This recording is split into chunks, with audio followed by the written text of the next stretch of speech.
Hello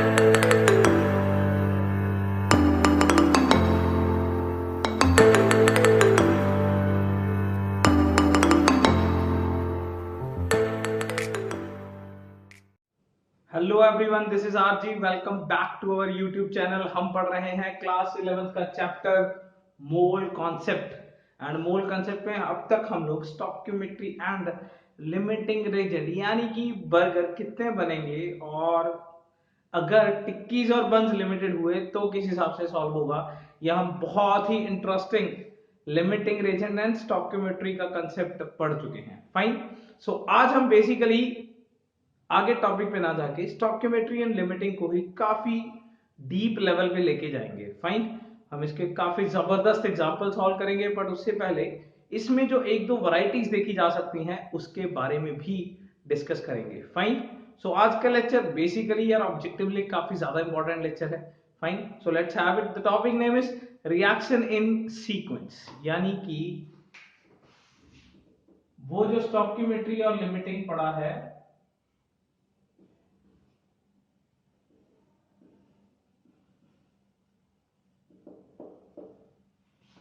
sequence reactions या reactions in sequence, basically जो हमने स्टोइकियोमेट्री या लिमिटिंग रीजन पढ़ा है उसको हमें एक सीक्वेंस में लगाना है। क्लियर? तो हर बार की तरह हम सबसे पहले सिंपलेस्ट वे में इस कंसेप्ट को समझेंगे।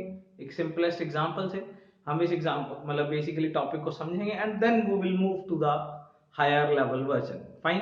सो let's have it the very first example. Reactions in sequence का मतलब क्या है? Let me tell you in a simple way. N2 plus 3H2 becomes 2 ammonia. And then हमें पता है अमोनिया प्लस पानी becomes ammonium hydroxide. Fine. Basically हो क्या रहा है, एक पर्टिकुलर रिएक्शन का बना हुआ प्रोडक्ट दूसरे रिएक्शन में यूज हो जाए, यानी कि पता है क्या कंसेप्ट है कि टिक्कियों और बंस को मिला के आपने बर्गर्स तैयार कर लिए और बर्गर बाद में एक मील का पार्ट है। उस मील में फ्रेंच फ्राइज भी है, बर्गर भी है, कोल्ड ड्रिंक भी है, उस मील का पार्ट है। तो मील्स कितने तैयार होंगे ये किसके ऊपर डिपेंड करता है? बर्गर्स के ऊपर। क्लियर? यानी कि ये एक्चुअली में पता क्या हुआ कि बंस प्लस टिक्की मिला के आपने बर्गर तैयार किया, तो burger plus French fries plus cold drink मिला के एक मील तैयार होता है। फाइन। अब आपके कितने मील्स तैयार होंगे ये किसके ऊपर डिपेंड करता है? डेफिनेटली इन तीनों के ऊपर या अल्टीमेटली बर्गर के ऊपर। एंड बर्गर कितने बनते हैं ये इस बात के ऊपर डिपेंड करता है कि बंस और टिक्कीज कितनी है, यानी कि इसे बोलते हैं सीक्वेंशियल रिएक्शंस। सीक्वेंशियल रिएक्शंस का मतलब क्या है? रिएक्शन सीक्वेंस में लगे हुए हैं, एक की डिपेंडेंसी दूसरे पे, दूसरे की डिपेंडेंसी तीसरे पे। ये फिलहाल हमने दो वाला लिया, कोई बात नहीं, तीन वाला भी ले लेंगे। पर क्या आप रिएक्शन इन सीक्वेंस का मतलब समझ गए? एक का जो बेसिकली प्रोडक्ट है, जो आंसर है, वो दूसरे के अंदर यूज करना, देखा जाए तो बहुत आसान काम है। हमने वो जो स्टोइकियोमेट्री थी या जो लिमिटिंग रीजन था वो एक की बजाय दो बार लगाना है। क्लियर? तो सबसे पहले हम ये कंसेप्ट स्टोइकियोमेट्री पे लगाएंगे एंड देन लिमिटिंग रीजन पे, because stoichiometry is relatively easy है ना, उसमें कोई ज्यादा दिक्कत नहीं है। फाइन। तो क्वेश्चन किस तरीके से है? Fine. If I right the question, calculate the amount of ammonium hydroxide formed from ammonia that is formed from 3 moles of nitrogen. Fine. Calculate the amount यानी कि मास। सपोज हमें मास निकालना है किसका? अमोनियम हाइड्रोक्साइड का। कहां से? अमोनिया से। एंड अमोनिया कहां से बना है? That is ammonia is formed from 3 moles of nitrogen, यानी कि ये 3 मोल्स हैं। एंड पूछा क्या है? इसका मास। कोई ज्यादा टफ टास्क नहीं है। ऊपर वाले में नाइट्रोजन के मोल्स दिए हुए हैं, इसका मास पूछा है, is not a tough task. I know जिसको स्टॉक्योमेट्री, आप सबको स्टॉक्योमेट्री क्लियर है, फाइन। अपने पिछले लेक्चर में हम लोगों ने स्टॉक्योमेट्री किया था। you are very much perfect in stoichiometry, and if you are very much perfect in stoichiometry, ये आपके लिए यार टॉफियां गिनने के बराबर है, फाइन। यार ये बहुत आसान है, fine. So let's have it the concept. सबसे पहला काम व्हील रिएक्शन बैलेंसिंग, ठीक है ना। ये रिएक्शन बैलेंस है, भगवान की कृपा है, ये रिएक्शन भी बैलेंस है, फाइन। अपनी तो किस्मत ही बड़ी तेज है, कोई दिक्कत नहीं है। चलिए फिर ये 1 मोल से 2 मोल, तो 3 से कितने बने, 6। सारी चीज मोल्स में चलाते हैं। 1 मोल से बने 2, तो 3 से कितने बने, 6। कोई दिक्कत, कोई भी दिक्कत। मैंने इसी की क्यों निकाले, क्योंकि ये एक कॉमन चीज है। Always get to know common चीज इन द सीक्वेंशियल रिएक्शंस। मैं यहां लिख देता हूं नोट डाल के, try to find common reagent in sequence reactions या सीक्वेंशियल रिएक्शन, एक ही बात है, इंग्लिश को कोई दिक्कत नहीं है। कॉमन बंदा ढूंढिए। देखो अगर मैं इसका आंसर लेना चाहता हूं तो ये ऐसी कौन सी चीज है जो मेरे को यहां से रिलेट करा रही है, डेफिनेटली अमोनिया। ढूंढने की कोशिश करिए ऐसी कौन सी चीज है जो इस रिएक्शन को और इस रिएक्शन को रिलेट करा रही है, वो अमोनिया है। यहां से बना हुआ अमोनिया यहां यूज हो रहा है। इस रिएक्शन में और इस रिएक्शन में जो एक दूसरे को रिलेट करा रहे हैं वो बर्गर्स हैं, फाइन। फ्रेंच फ्राइज नहीं रिलेट करा सकते, या कोल्ड ड्रिंक नहीं रिलेट करा सकता, क्लियर। कौन रिलेट करा रहा है, बर्गर। क्योंकि मील कितने बनेंगे, ये बर्गर पे डिपेंडेंसी आ गई, क्योंकि हमें तो सिर्फ बंस का पता था, फ्रेंच फ्राइज कोल्ड ड्रिंक का पता ही नहीं है। वैसे ही हमें तो सिर्फ नाइट्रोजन का पता है, इन सब बाकी चीजों का पता ही नहीं है। तो हम इसको रिलेट करेंगे अमोनिया से, एंड अमोनिया हमें मिला यहां से। इस चीज को ध्यान रखेंगे।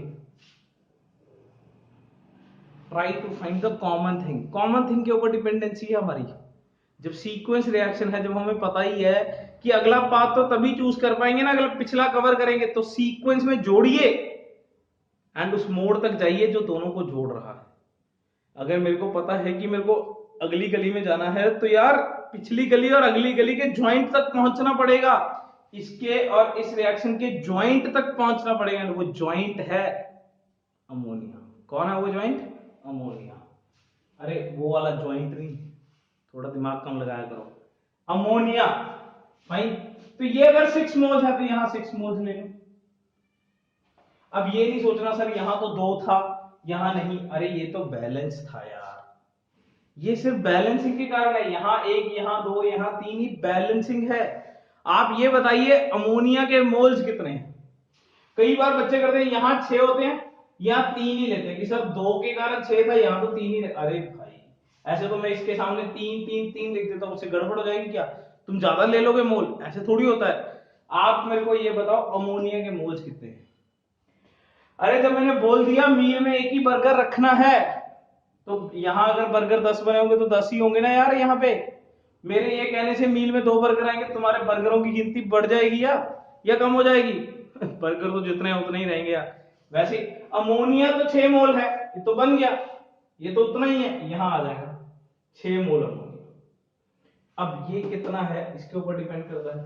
फिर से स्टोइकियोमेट्री लगाइए। I am not taking that much steps for stoichiometry because I know कि अब तुम्हें आता है स्टोइकियोमेट्री, सीधा सीधा लगा रहा हूं। 1 मोल से कितने बने, 1। 1 मोल से कितने बने, 1। तो 6 मोल से कितने बनेंगे, 6 मोल्स। पर क्या आपसे मोल्स पूछा है, नहीं पूछा है। क्या पूछा है फिर, आपसे पूछा है ग्राम्स। अरे तो क्या दिक्कत है, मोल से ग्राम तो यार जो पहले लेक्चर में अभी वो भी क्लियर कर लेगा ना। तो मोल से मास में कन्वर्जन, इसका जीएमएम, इसका जीएमएम कितना होता है 35। आप देख लेना, मेरे को याद है। This is 14 4 16 1, this is 35, this comes out to be 210 gram. तो करना गया था क्लियर, कोई दिक्कत, फाइन। एक बार फिर से देख लीजिए सीक्वेंस रिएक्शंस में मैंने क्या किया। Nitrogen plus hydrogen becomes ammonia, ammonia plus पानी बिकम्स NH4OH। बेसिकली मैंने सबसे पहले ये चीज ढूंढी इन दोनों में कॉमन कौन है, कौन ऐसा बंदा है जो हमें दोनों को कनेक्ट करा के दे रहा है। एंड वो बंदा है बेसिकली अमोनिया। फाइन, यानी कि सब कुछ अमोनिया के ऊपर डिपेंड करता है। I need to find the ammonia. Clear? तो क्वेश्चन है यहाँ पे कि NH4OH का मास निकालिए अमोनिया से, एंड ये जो अमोनिया है ये नाइट्रोजन से बना है, तो वहां से हमने ये रिएक्शंस गेट कर लिए। क्लियर? हो सकता है रिएक्शन दिए हों, हो सकता है रिएक्शन ना दिए हों, यही केमिस्ट्री की खूबसूरती है। Fine, let's have it. तो ये बेसिकली 3 था, यहां से हमने स्टॉकियोमेट्री लगाया, 1 से बने 2 तो 3 से बने 6, 1 रुपए की 2 टॉफियां 3 से बनी 6, कोई दिक्कत। तो 3 से 6 आ गई, अगर ये 6 मोल्स है तो दिस इज आल्सो 6 मोल्स, 1 से बना 1, 6 से बने 6, आई गेट द आंसर है 6 मोल्स। कोई दिक्कत? If this is 6 moles the answer comes out to be 210 grams multiply by GMM, कोई दिक्कत। फाइन, सो एक और क्वेश्चन, देन एक और, देन एक और, देन एक और, let's have it.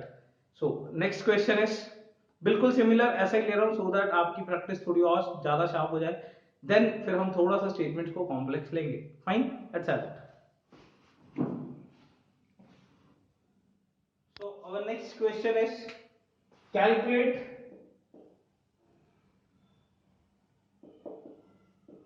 the amount of calcium hydroxide formed from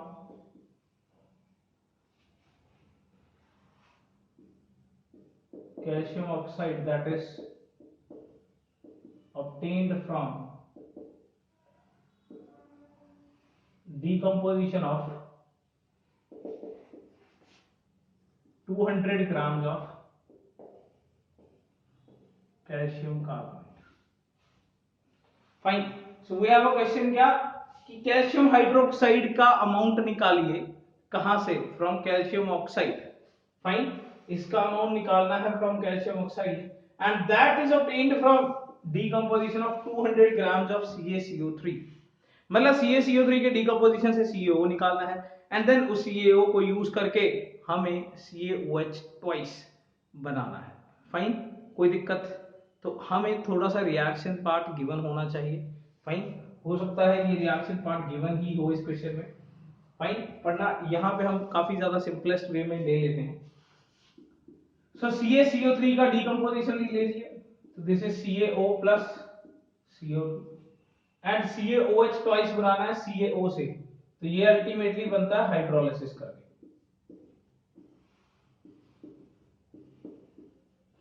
मैं आपको एक बात और बता दूं, आपको मोल कंसेप्ट के अंदर स्टोइकियोमेट्री में, लिमिटिंग रीजन में, या ऐसे सीक्वेंशियल रिएक्शंस में ज्यादातर रिएक्शंस गिवन होगा, 99% चांस है आपको रिएक्शन गिवन होगा। मैं जानबूझ के नहीं दे रहा हूं सो दैट आप और ज्यादा परफेक्ट होते जाओ, ठीक है ना? फाइन, अदरवाइज आपको यार बिना रिएक्शन के मोल कंसेप्ट में तो नहीं क्वेश्चन आएगा। क्लियर? आपको इसमें तो रिएक्शन गिवन ही होगा, बहुत ही रेयरेस्ट चांसेस है, और वो अगर जिसमें रिएक्शन नहीं दिया है वो अपने आप में फिर बहुत जबरदस्त क्वेश्चन बन जाता है। क्लियर? तो लेट्स हैव इट। CaCO3 जब हीट करते हैं तो CaO प्लस CO2 बन गया है। हमें दिया क्या हुआ है? This is 200 grams given. सबसे पहले तो हम इसे बैलेंस करेंगे, and luckily this is already balanced, इसमें कोई दिक्कत नहीं है, this is already balanced, this is 200 grams. तो देखो अब क्या था, try to find the common reagent. कौन सी ऐसी चीज है जो हमें दोनों से कनेक्ट करा रही है? ढूंढिए। वैसे तो मैं आपको बहुत हेल्प कर रहा हूं इस चीज में कि क्वेश्चन में आजकल दे रहा हूं, अभी तो ये हमारा सिर्फ सेकेंड ही क्वेश्चन है, तो मैं रीजन दे रहा हूं कौन सा कॉमन है। CaO is a common reagent here. Clear? तो यहां पे ये रहा, ये चीज नहीं दी होगी, रिएक्शन पक्का दी होगी क्वेश्चन में, एंड कॉमन रीजन नहीं दिया होगा कि ये है। यहां मैं जानबूझ के बता रहा हूं अभी, क्योंकि हम सीखने की कोशिश कर रहे हैं। अभी अगले क्वेश्चन से मैं कॉमन रीजन खुद नहीं दूंगा, तुम ढूंढोगे। यहां से कॉमन रीजन आ रहा है ये, यानी कि मैं पहले इसकी अमाउंट निकाल लूं यहां से, फिर वो यहां पुट कर दूंगा, फिर मैं यहां पे ग्राम निकालूंगा, क्योंकि क्वेश्चन तो मेरा यही है ना। ये गिवन है, CaCO3 गिवन है 200 ग्राम, CaOH ट्वाइस का अमाउंट निकालना है, एंड ये कॉमन चीज है, तो पहले मैं यहां ये निकाल लूं। फाइन, एंड हमेशा हम ये किस में निकाल सकते हैं? मोल्स में। चलिए फिर मोल्स में कन्वर्ट करते हैं। पहले इसके मोल्स कन्वर्ट करने, कितने बनेंगे? 200 डिवाइड बाय इसका मास, ये कितना है? 40 12 48, दिस इज 100, 2 मोल्स आ गए। अब क्या करेंगे? लगाओ ना स्टोइकियोमेट्री लगाओ। 1 मोल से 1 बना तो 2 से बने 2, कोई दिक्कत?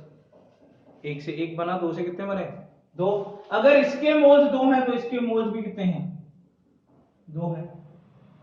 एक से बना एक तो दो मोल से बने दो मोल्स, तो यहां एक से बना एक तो दो से बने, यहां भी दो। रिएक्शन तो दोनों बैलेंस ही थे। देखो कोई दिक्कत है तो देख लो आराम से, कोई दिक्कत नहीं है। एक मोल से एक मोल बनता, पहले इसके 200 ग्राम के मोल्स निकालिए, दो आए। एक से बना एक तो दो से बने दो, डन हो गया। ये एक से बना एक तो दो से बने दो, ये भी दो मोल्स आ गए। कोई दिक्कत? पूछा क्या है? मोल्स पूछे क्या? नहीं पूछे। क्या पूछे? ग्राम्स पूछे। तो निकाल लीजिए ग्राम्स। अब इसके ग्राम्स निकालिए बेसिकली। दिस इज 40, 16, 17, 17, 34, तो ये 34 और 40, 74 आ गया। कोई दिक्कत? Fine. And if this is 74, this comes out to be, ये 2 से मल्टीप्लाई करके, सो ये अल्टीमेटली आपके पास आ गया है 148। कोई दिक्कत? फाइन। एक बार फिर से देख लीजिए, ये 200 ग्राम दिया था, दो मोल्स बना लिए, स्टोइकियोमेट्री लगाई, कॉमन एजेंट ढूंढ लिया, this is the common agent. Clear? इसके अगर दो मोल्स हैं तो यहां भी दो मोल्स आएंगे, दो से बने दो moles, and then I have the answer. कोई दिक्कत? Clear? Let's have the third question. Now मैं एक फॉर्मल लैंग्वेज ले रहा हूं जो बुक्स के अंदर होती है किसी भी क्वेश्चन के लिए। फाइन। तो देखिएगा किस तरीके से इसमें कॉमन रीजन आपको खुद ढूंढना रहेगा। Clear? Let's have it. So here I have the exact formal language. Fine. Question पढ़ेंगे क्या है? What weight of CaCO3 must be decomposed to produce, यानी कि इसके ग्राम्स निकालने हैं। What weight of CaCO3 must be decomposed to produce a sufficient amount of CO2? इसका sufficient amount of CO2 बन जाए to convert 21.2 किलोग्राम ऑफ, यानी कि ये 21.2 किलोग्राम दिया हुआ है, एंड ये सारे का सारा कन्वर्ट हो जाए। देखो सबसे पहले तुम ये देखो कॉमन रीजन कौन सा है? सीक्वेंशियल रिएक्शन है। दो रिएक्शन है क्वेश्चन में, तो देख के पता चल रहा है सीक्वेंशियल रिएक्शन का क्वेश्चन है। ढूंढिए भैया, पहले ढूंढिए इन दोनों में कॉमन रीजन ढूंढिए। दिख गया? ये फाइन, कार्बन डाइऑक्साइड। अब देखो ये स्टेटमेंट में लिखा भी हुआ है। फॉर्मल लैंग्वेज में भी कहीं ना कहीं तो हिंट होता ही है ना, लैंग्वेज में कुछ ना कुछ तो मिलेगा। हालांकि सीधा सीधा नहीं दिया हुआ, पर यार अल्टीमेटली तो हिंट मिलेगा ही मिलेगा। भाई CO2 है, उसमें बोला इस CO2 के साथ ये 21.2 किलोग्राम के साथ कितना CO2 लगेगा। ये CO2 यहां से प्रोड्यूस हो गया है। देखो यहां इसको कंप्लीटली कन्वर्ट कराना है, इसमें लैंग्वेज पढ़ो। इतना CO2 बनना चाहिए, इतना CO2 बनना चाहिए कि वो यहां रिएक्ट करके 21.2 किलोग्राम को सारा कन्वर्ट कर दे। Fine, I am again speaking. इतना CO2 बनना चाहिए कि वो 21.2 किलोग्राम Na2CO3 को सारा इसमें कन्वर्ट कर दे। इतना बनना चाहिए CO2। अब हम ये निकाल लेंगे कितना CO2 है, एंड अगर ये निकाल लिया कि कितना CO2 है, तो हम ये निकाल लेंगे कि वो कितने CaCO3 से बना होगा। उल्टा जाना है, सीधा नहीं है।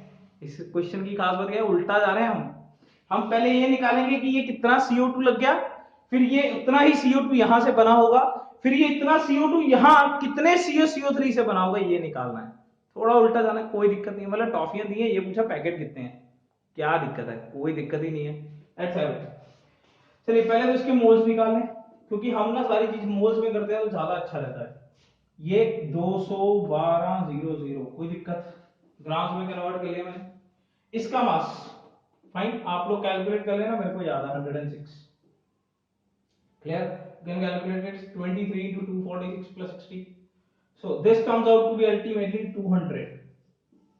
कितने मोल्स आ गए? 200 मोल्स। अगर इसके मोल्स 200 हैं, अगर इसके मोल्स 200 हैं, तो भाई इसके मोल्स कितने आएंगे? तो इसके लिए रिएक्शन बैलेंस्ड होना चाहिए, एंड किस्मत अच्छी है, रिएक्शन तो ऑलरेडी बैलेंस्ड है।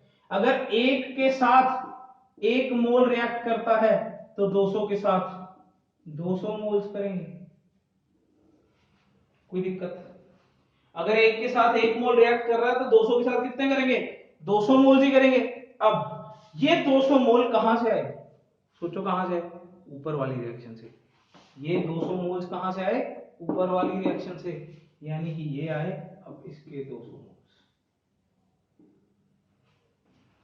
अगेन देख लीजिए, कोई जल्दबाजी नहीं है, ये हमारे पास 200 मोल्स है, ये हमारे पास 200 मोल्स है, तो ये 200 मोल्स कार्बन डाइऑक्साइड के कितने मोल्स के साथ रिएक्ट कर रहे हैं, तो बड़ा सिंपल सा फंडा है, एक के साथ एक रिएक्ट कर रहा है तो 200 के साथ रिएक्ट कर रहे हैं। और ये 200 कहां से बने, ये CO2 के 200 मोल्स कहां से बने, यहां से बने। अब इसको देखो, ये 1 मोल बनता है इसके 1 मोल से, यानी कि इसके 200 मोल्स के लिए इसके भी 200 मोल्स लग गए होंगे।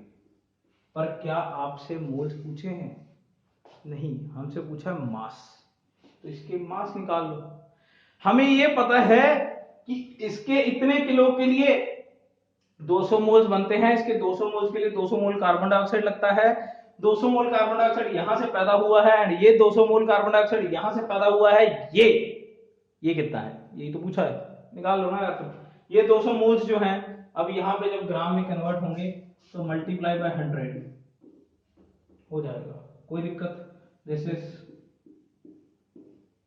20,000 ग्राम्स, यानी कि 20 kilo is the answer of this particular question. कोई दिक्कत, बहुत जबरदस्त क्वेश्चन था, फाइन, अपने आप में काफी अच्छे लेवल का क्वेश्चन है ये। पर अगर आपको ये कंप्लीटली समझ आ गया तो यार कोई दिक्कत ही नहीं है, क्योंकि वैसे भी आ ही जाना था। अगर हमने स्टॉक्योमेट्री देख रखी है ना, तो फिर यार ये कुछ नहीं है, एक बार स्टॉक्योमेट्री लगाने की बजाय 2 बार लगाई है। 2 बार स्टॉक्योमेट्री क्या है, पहले यहां से यहां का CO2 निकाल लिया, फिर यहाँ के CO2 से यहाँ का CO3 निकाल लिया, क्या दिक्कत है। वो स्टॉक्योमेट्री जो हम एक बार लगा रहे थे, वो हमने 2 बार लगाई है। कैसे, इसके किलो से पहले इसके मोल्स निकाल लिए, फर्स्ट खत्म। सपोज आप मान के चलिए कि जब कॉमन रिएजेंट का एक स्टेप खत्म हो जाता है ना, तो वो एक रिएक्शन खत्म हो जाता है, क्लियर। ये जो कॉमन रिएजेंट जब हमारे पास आ गया तो एक स्टेप खत्म हो जाता है। दूसरा, इस कॉमन रिएजेंट के ये जो मोल्स है कहां से आई, यहां से, तो इसके हिसाब से इसका मास निकाल लिया, कोई दिक्कत, फाइन। अब मैं थोड़ा सा रिएक्शन को और टफ बनाता हूं, लेट्स हैव इट। लैंग्वेज वही फॉर्मल होगा, पर 2 की बजाय 3 step, let's have it. Question काफी लंबा था, ये पूरे का पूरा क्वेश्चन ही है, ठीक है ना। मैंने अपने सोल्यूशन की जगह के लिए रिएक्शंस को काफी गैप से बना लिया, क्योंकि मैं यहीं पे आंसर बना दूंगा। देखिए, the following process has been used to obtain iodine from the oil field brines in California. How many grams of AgNO3? यानी कि इसके ग्राम्स चाहिए। How many grams of AgNO3 is required for 254 gram of I2? ढूंढिए जरा कहां है I2, ये रहा, इसके 254 ग्राम है, राइट। एंड हमें क्या करना है, इसका मास निकालना है। 3 स्टेप रिएक्शन है। क्वेश्चन की खूबसूरती की बात करते हैं पहले, क्या चीज इसमें पिछले वाले क्वेश्चनों से अलग है। हर बार हमारे पास 2 स्टेप होता है या 2 सीक्वेंशियल रिएक्शंस होते हैं, यहाँ पे हमारे पास 3 सीक्वेंशियल रिएक्शंस है, इसके लिए ये क्वेश्चन खास है। दूसरी बात, क्वेश्चन का लैंग्वेज देखिए, यहाँ कुछ भी कॉमन नहीं बताया हुआ, fine. Read the statement again. The processing has been used to obtain iodine from the oil field brines in California. How many grams of this is required for 254 gram of iodine? None of the reagent is even mentioned. कोई reagent mention तक नहीं किया, ये तो क्या बताना है कि ये कॉमन है, फाइन, कोई दिक्कत। So this was the second खूबसूरती। पहली है ये 3 स्टेप में है, 3 स्टेप का सीक्वेंशियल रिएक्शन है। दूसरी खूबसूरती है इसमें कोई कॉमन रीजन नहीं है। तीसरी खूबसूरती, ये एक ऑब्जेक्टिव क्वेश्चन है, हमारे पास 4 ऑप्शंस गिवन है, फाइन। तो चलिए बात करते हैं, आगे बढ़ते हैं। सबसे पहले हम कॉमन रीजन्स ढूंढेंगे, कौन सी ऐसी चीज है जो इन दोनों को कनेक्ट करा रही है। I think I can find it, this is the thing which is common. सबसे पहले रिएक्शंस को बैलेंस कर लीजिए, मेरे ख्याल से किस्मत अच्छी है, रिएक्शंस बैलेंस्ड ही हैं, फाइन। अब ऐसी कौन सी चीज है जो दूसरी रिएक्शन को तीसरी के साथ मैच करा रही है। I think I have also find this, ये आ गया है, कोई दिक्कत, फाइन। तो अगर मैं आपको एक बात बोलूं, यहां से ये, यहां से ये और यहां से ये, टन हो गया। देख लो, यहां से ये, यहां से ये और यहां से ये, जुड़ा तो हुआ है, सब कुछ तो जुड़ा हुआ है। ट्राई मार के देखो, आप अपनी वीडियो को पॉज करके ट्राई मार के देखो, ठीक है ना। मैं सॉल्व करता हूं। लो जी, ये 254 ग्राम, इसके पहले मोल्स निकाल लें। लो जी, मोल्स निकाल लेते हैं। 254 डिवाइड बाय इसका मास जीएमएम 254 यानी कि 1, कितने मोल है? 1। कोई दिक्कत? हमारे पास आयोडीन का 1 मोल है। अब लगाइए स्टोइकियोमेट्री। 2 से बने 2, 2 से बने 2, तो 1 से बना 1, इसके मोल्स कितने हैं? 1। कोई दिक्कत? कोई भी दिक्कत? एक स्टेप हो गया है। 3 सीक्वेंशियल रिएक्शन में पहला सीक्वेंशियल रिएक्शन सॉल्व हो गया है।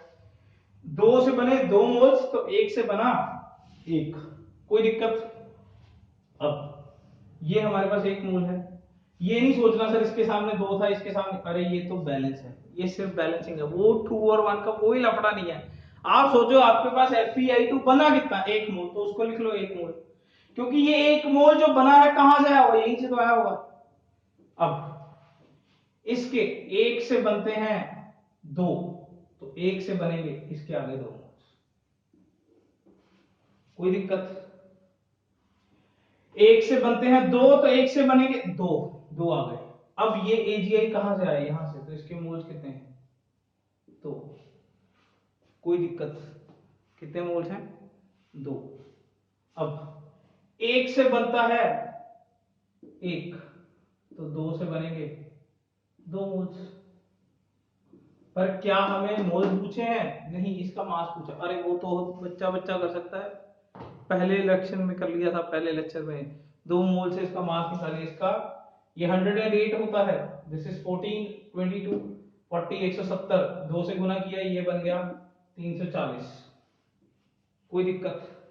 एक बार फिर रिकॉल करा रहा हूं, 3 स्टेप कन्वर्जन था।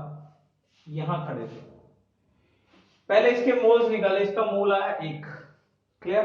तो हमने देखा 2 से 2 बनते हैं, 2 से 2 बनते हैं, तो 1 से बना 1। जब 2 रुपए की 2 टॉफियां हैं, तो 1 रुपए की कितनी? 1। ऑब्वियसली यहां कोई डिस्काउंट काम चल नहीं रहा है।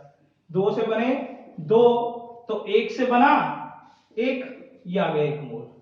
कोई दिक्कत? अब ये जो कॉमन था इसके साथ, अब 1 से बने 2, तो 1 से बने 2, ये भी हो गया। 1 से बने 1, तो 1 से बने, सॉरी, 2 से बने 2, तो 1 से बना 1। अब ये 1 यहां उठा लिया, 1 से बने 2, तो 1 से बने 2। कोई दिक्कत? अब ये जो था एज इट इज यहां उठा के ले गए, क्योंकि कॉमन है। 1 से बना 1, तो 2 से बने 2। कोई भी दिक्कत? Is that thing clear?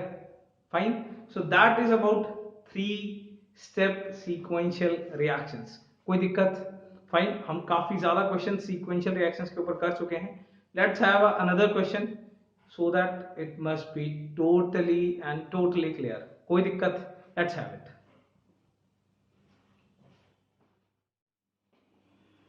So next is calculate the mass of CaCO3 decomposed, यानी कि इसका मास निकालना है such that decompose होने के बाद, यानी कि यहाँ हीट होने के बाद बेसिकली जो CO2 बना है वो आगे जाके 112 ग्राम कार्बन मोनोऑक्साइड दे रहा है, यानी कि ये 112 ग्राम दिया हुआ है। क्लियर? कॉमन रेजेंट दिख रहा है, कौन है? ये बंदा कॉमन रेजेंट है।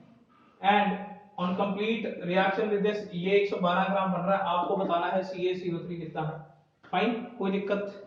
तो ये चीज दी हुई है, ये निकालनी है, यहां से ये, यहां से ये। चलो फिर आप ही कर लेना, है ना।